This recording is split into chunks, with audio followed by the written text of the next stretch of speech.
Hello guitar players, my name is Ayla Tesler-Mabe, and today I wanted to show you some beginner chord hacks because when you're just learning how to play the guitar, I think everyone wants to start playing songs right away, and I think that's the best and most inspiring way to learn.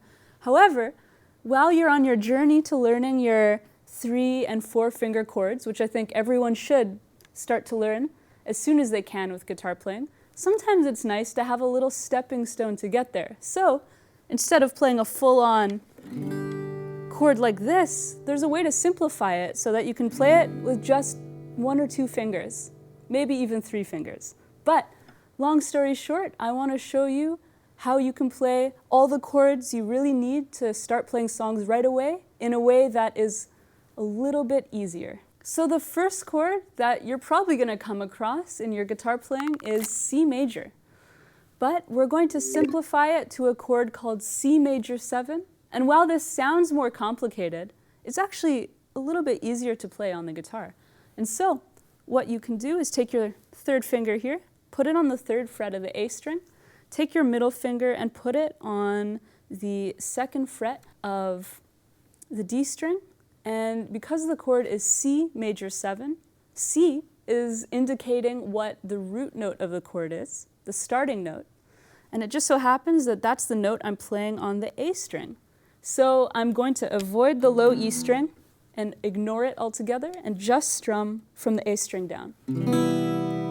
Now, if you're still building up your finger strength with these 2 fingers, you could consider swapping a little, putting your middle finger here and your 1st finger here, because that might be a little bit easier to play physically. But the reason I recommend trying it this way is because the regular C major chord is then just 1 finger away if you ever want to build towards that. So I know I said to play this chord from the A string down, and I think you should aim to do that. But just in case you're still not quite there yet with your strumming hand coordination, it's not the end of the world if you play all 6 strings, because this note is actually in this chord still. So just putting that out there, that could be a stepping stone to this stepping stone chord. All right, so another type of chord you'll probably encounter a lot is D major or D minor.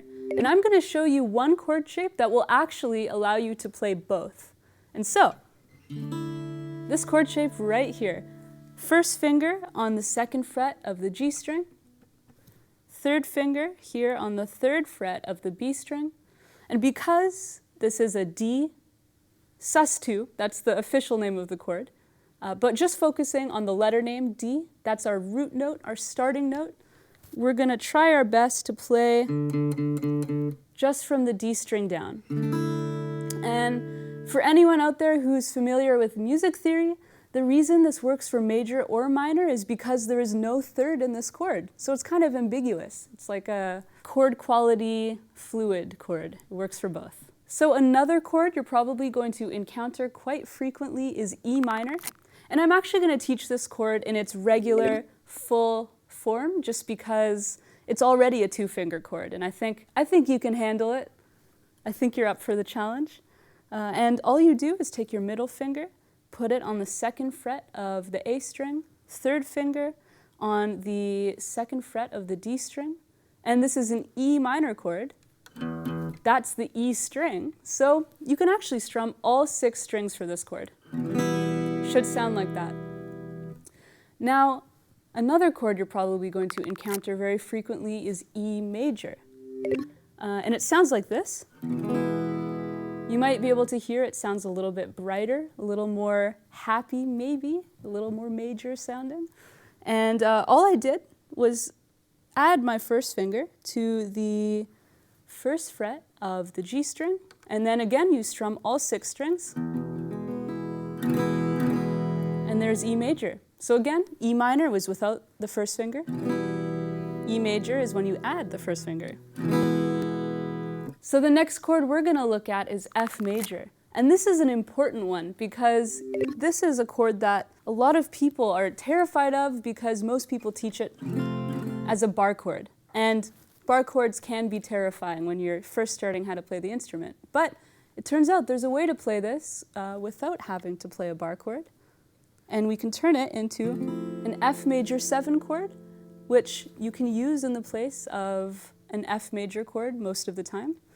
And the way you play it is put your third finger on the 3rd fret of the D string, your middle finger on the 2nd fret of the G string, first finger on the 1st fret of the B string, and we're going to strum from the D string down, because that's where we're playing our F root note, and it sounds like this. It's a very nice chord. All right, now it's time to look at G major. This is one that is all over the place. This chord is used in so many songs, and the first option I'd like to present to you is take that C major 7 chord from earlier, just hop it down a set of strings so that your 3rd finger is here on the low E string, middle finger is here on the A string, and you can play even just the bottom 3 strings.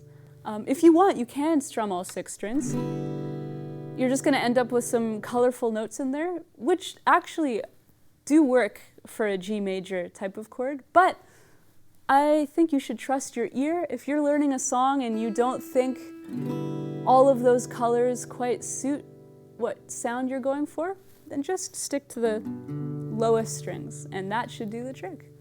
Another option I would like to present to you, which is probably even easier to play, all you have to do is take one finger, I'd probably use my middle finger, put it on the 3rd fret of the high E string, just play the G, B, and E strings, and that's a super simple way to play a G major chord.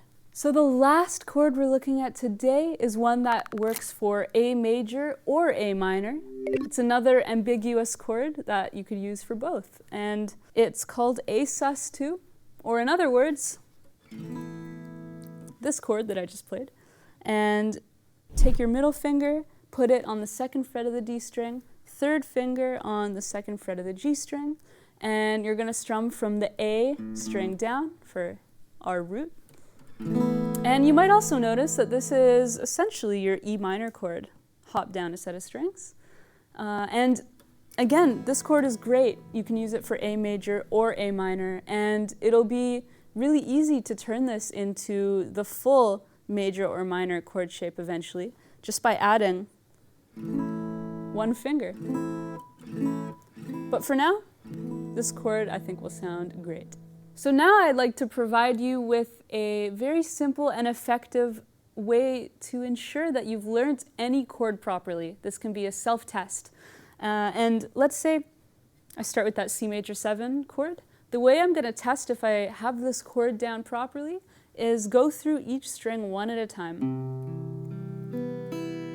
And the reason this is a great thing to do is because you can hear, if you're not putting enough pressure on a certain fret, let's say, it'll sound like that. So then I could say, oh, that's on the D string, that's where my middle finger is. I see that I could maybe put a little more pressure there. And now it's ringing out the way it should. Another example is maybe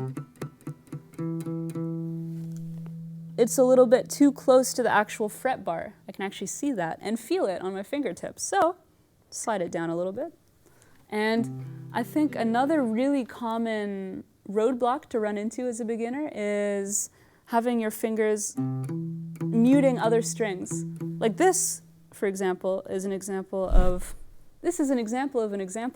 my 3rd finger covering the D string like this because I don't have it upright enough. And so just imagine if you were playing a piano, you wouldn't want to play it like this. You'd want to approach it sort of from above, like this, from the fingertip. So just look at your fingers and make sure they look kind of upright like this. And if they look like this, you're probably going to be muting the strings underneath. And again, this test will help you figure out what string is not sounding the way it should, and then you can troubleshoot using all of the aforementioned tips, and you'll be well on your way to playing awesome chords. So I hope that you can now use these chords to have fun learning songs that you really like. I think as a beginner, the best thing you can do is play music that inspires you, and you're going to learn a lot from that experience. It'll help you improve, but it'll also really keep you practicing, and most of all, you'll be making music right away. And I think that's probably the best part of picking up an instrument anyways.